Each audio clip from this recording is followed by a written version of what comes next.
And I'm showing this because I wrote, to give you just a little background, this is the third tape I'm putting up, and this is the 5th of December. This is Larry Flint, who was shot in Lawrenceville, Georgia, March the 6th of 07, of 78, March the 6th, 78. I was doing the book in Marietta, living at Moonraker, and he was brought to Lawrenceville, Georgia, and he was gunned down with a Magnum, by the way.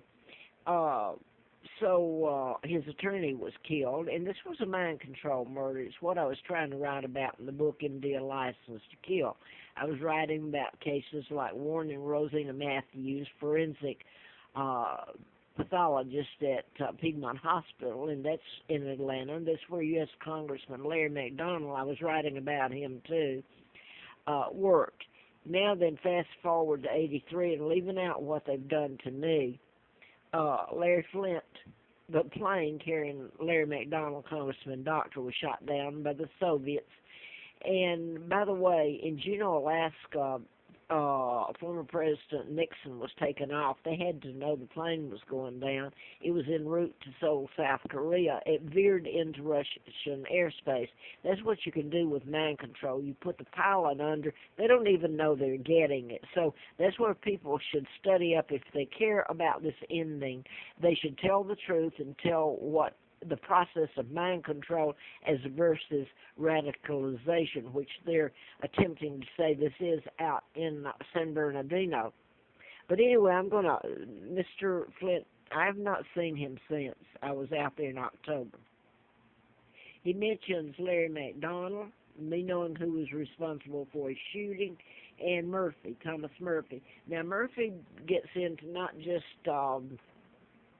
I'd told about Audie Murphy going down in the plane in 71. I just didn't have the terminology there of mind control. I knew they were being done in patterns. People were getting killed like Larry Childress, Childress, whereas the name that I have to go by is Childress, Childers. That was my husband's name. And he died, supposedly committed suicide. He was a barber, and he committed suicide in a car, turned on the carbon monoxide and died. So this was going on, and I think everybody knew there was I believe he was mayor or sheriff. There was one sheriff that was a good guy in Huntsville, Alabama, and I don't know, there was a couple of them that jumped out the window and committed suicide. I'd have to go back and look. But anyway, I will say this real quick. A few years ago at Howard Johnson's over in Salem, I met a lady, and she was from Huntsville, and she had 2 children, so they knew who I was. I'd never met them. And the 2 children were so friendly, and so was she. And they said to me, she was married to a Canadian, and she said to me, the kids did, that I think her father was the sheriff, and he evidently cared a lot about what happened to me, which is far-fetched from everything else that happened there. But anyway, hopefully he didn't die or something. But I want to skip now to, I was uploading, and this, I believe, was on the 3rd of last month, a few days ago.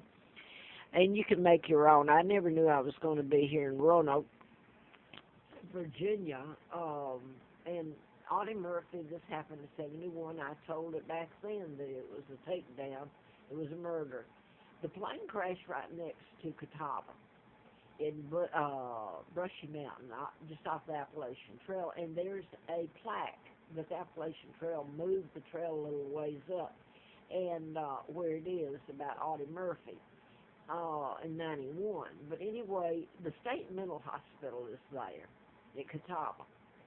What I want to say about that is they're using the mental health to get you. These are mind control murders, the mass, the Aurora, Colorado, James Holmes, and they're feeding him, that's not medicine, it's horror. It's like the United States would feed to someone in Guantanamo Bay or a prisoner of war to make him talk or something. Illegal. For cancer, you wouldn't give someone a psychotic drug to a cancer victim. That's what's going on. The Sandy Hook, the Columbine. I'm right next door to Virginia Tech, where there's 33 shootings, and those were done in patterns. Stack them, stack. It goes, and you're going to tune me out right now. No, it's true. You make it so ludicrous that everybody knows it's true, but they're given a chance to help me or walk away. That's what Noe, an FBI agent, said when in Grottoes, Virginia. He was retired, and he would come in to get gas. I was pumping gas and working as cashier, and had the Hustler car parked around back part of that time. Didn't have the money to use it or anything. I was working just to have a trailer to live in. And he said they've made it so ludicrous everybody knows that you're telling the truth, gives them a chance to help if they walk away.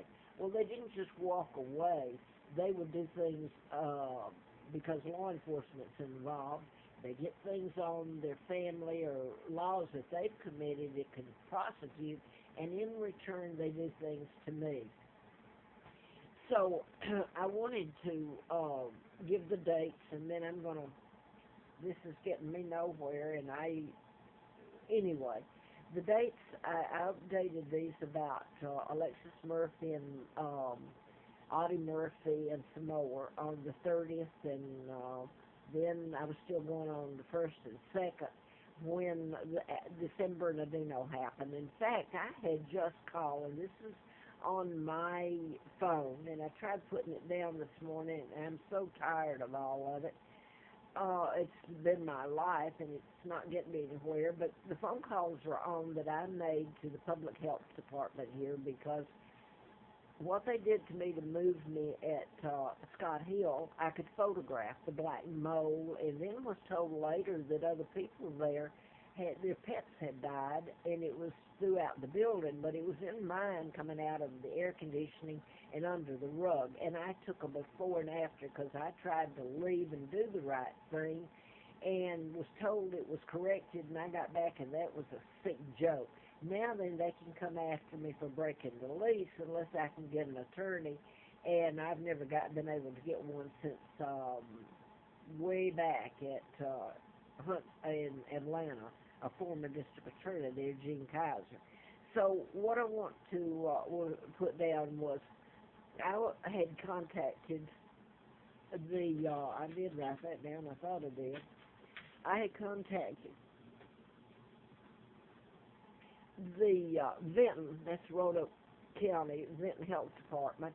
That lady, for one time, I put up here letters actually given to me by corporate suites where they were doing such illegal things, and they almost dared me to call the Environmental Protection Agency, which is part of the health department, public health department, because nobody's going to touch it. They're not going to go up against the cops, nothing. So I put that up, and I still got it. I'm not going to put it up today. I may tomorrow to refresh it all. But anyway, nobody will touch it. So I called them, the health department, because I had to come back here to where I had been living, and this is where I left and went to Scott Hill. Well, a guy came in, and he didn't even, it didn't dawn on me till the public health department.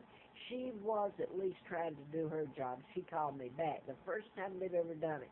I was telling her about the owner here was at the door, and he came in to spray. I thought he was the exterminator. Who else is he supposed to be? But she said to me, asked me, what did he have on? Who did he work for? I said, well, he's Asian. He didn't have anything on.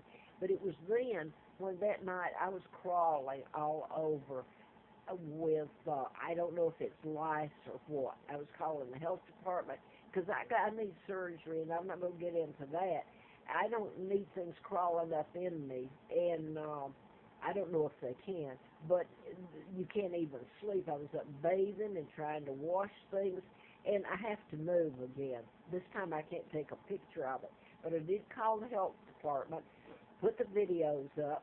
It was right after I put the videos up that the health, well, let me put it this way.